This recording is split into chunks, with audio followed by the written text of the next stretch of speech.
কম্পিউটারে এটা হলুদ রঙের বাড়িটা, হলুদ রঙের বাড়ি।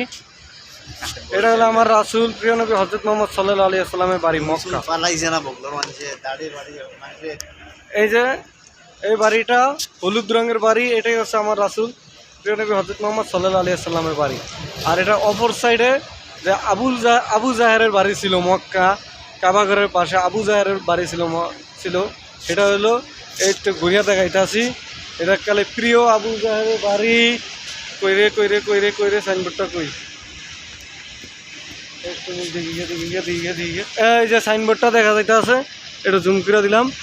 এই যে সাইনবোর্ডটা দেখা যাচ্ছে, এটা হচ্ছে আবু জাহেল ফেরাউন কাফের। আবু জাহেলের বাড়ি এখন বর্তমানে প্রিয় হাম্মাম, কাফেরের বাড়ি প্রিয় হাম্মাম, যেখানে হজ করতে আসলে মানুষ আগে হাম্মাম মানে বাথরুম, সরি আমি আরও বেলে হলাইছি, এটা হলো বাথরুম, এখানে হাগু করে হাগু। তো এটা হলো আবু জাহেলের বাড়ি। এই যে সাইনবোর্ডের ভিতরে লেখা, লাইটের আলোর কারণে ক্যামেরা আমার উল্টে ধরছি, ভালো করে দেখা যাইতেছে না। আর এটা হলো আমাদের কলিজার নবী রাসূল সাল্লাল্লাহু আলাইহি ওয়াসাল্লাম, আখেরি নবী, যে নবীদের নবী আমাদের রাসূল সাল্লাল্লাহু আলাইহি ওয়াসাল্লামের বাড়ি হলুদ রঙের এটা।